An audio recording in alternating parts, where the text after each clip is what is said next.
And today's build is purely a DPS build. This is the build which I've combined that got me the highest DPS I possibly could at the shooting range. And it works really, really well in missions. So let's demo it and then I'll go through the build. This is an invulnerable target. And for those of you who have seen that I have not reloaded, it's a BulletKing build. And you can see that the DPS is just climbing up. And now it's at maximum stacks and it's still climbing. But the longer you use this, the more DPS it does. And at some points this is just a lot of DPS and very few enemies will survive like 3 or 4 hits. And when this thing crits, it's hitting at about 1.2 million. Otherwise it's about 200 something. As you can see on the from the last hit part. So it's almost 8 million DPS. The build itself is based on tipping point. So this is a 4 tipping point with the chest, with crit chance, crit damage, it's all red. And what the snowball ability here is talent, is that it takes the critical hit damage and increases it from 4 to 7 per stack. So tipping scales builds up stacks. As you shoot, the more stacks get built. That was that little green bar. And each stack adds 0.5 weapon handling and 4 critical hit damage. And with this particular backpack, it becomes 7. So we're essentially doing what? 7 times 50. 350 crit damage on top of what I already have. Then there's the chest, which you can also switch for obliterate base chest if you like, but this one increases the stack from 50 to 75. So now the critical hit damage actually is whatever 75 times 7, which is, I don't know, 500 something.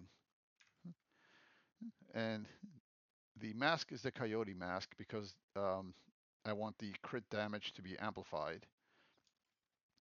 And based on stats, I have about 43% critical hit chance, which is close enough. It'd be nice to get it up to 60, but I've optimized this for critical hit damage. So its base is 138 plus another 500, which is why you saw some crazy variations in how much damage it was doing.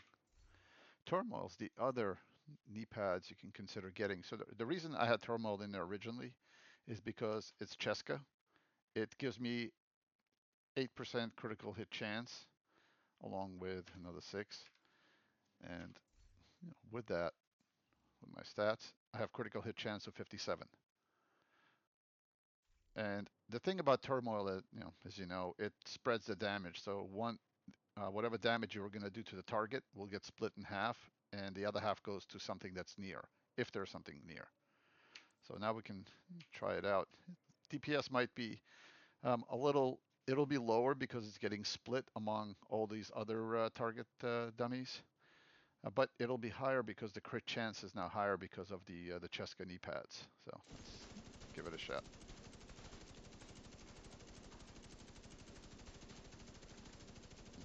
We're waiting for the stacks to get up to 75. That's when it's doing maximum. And you can see that the mostly the damage is about 600 because it's getting split over, and there's some 900s in there, which is really 1.8. So 900 on one, and then something else is getting hit with 900. And if we look over, take a look at the left side. Those are the target practice dummies that are actually also getting hit by me shooting one enemy. So if you pick the toughest enemy, like one of the big guys with the minigun, and start shooting him, it'll spread the damage to everyone else, including the ones that are hiding. And you can see how quickly it's taking everybody out. So DPS is about 6,000, and that DPS is split with 6,000 on the other one. So I'm doing effectively 12,000 DPS with this build. So it's really, really potent. I've used this build many times in missions and usually do a top DPS by a very, very wide margin. So this is pretty much it. The reason I like BulletKing is no reload.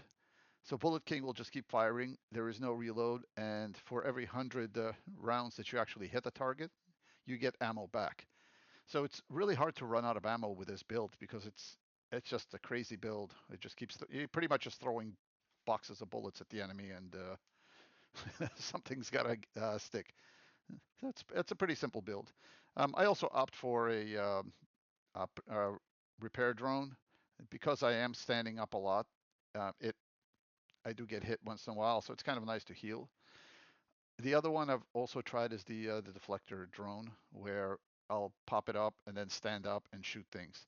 But because this thing needs stacks to be built and you don't want stacks to drop, a lot of times I'm just shooting and sometimes wildly in a general area from within cover to build the stacks and then getting more accurate damage. So that's pretty much it. And this is kind of like the backup weapon if all fails. The Huntsman, it's got the frenzy where if you shoot the entire magazine on a follow-up, the weapon damage and fire rate get boosted by how many for every 8 bullets in the magazine. 65, 8. I don't know. It's like 8 times 8, so it gets about 24, 24 boost to each. I've I almost never use the backup secondary, and this is a quick step. That's just for running fast from one place to another. But this is the bulk of the damage is done through BulletKing, and I've opted for BulletKing with well, these two you can't really do anything about, but this one I picked crit damage because the entire build is based on critical damage. You get your crit chance to between 50 and 60, 60 being maximum, and then just dump everything you can into crit damage, and this thing will do incredibly well. The other thing of note, and I haven't figured out why, but Coyote mask tends to give me the biggest numbers. I've tried lots and lots of other masks. I have a lot of like different red masks. I've tried all sorts of different ones. At one point, I even tried the chill out. I have a red chill out with crit damage, and I had crit damage mods on it. Nowhere near the Coyote mask. So something is going on with the math of Coyote mask, where something is getting multiplied, and it really shines in this particular build. So if someone knows why the Coyote mask works exceptionally well compared to anything else, post it in the comments. Otherwise, this is a great build to try. And on missions, um, I've tried it solo. Um, it's good with solo, but it's not great because you do need a little bit of time to build up and the stacks drop quickly. So this is really good for when you're in the team and there's a lot of enemies and you need to mow down like clear rooms. This is an ideal build for it. Anyways, so that's that. Thanks.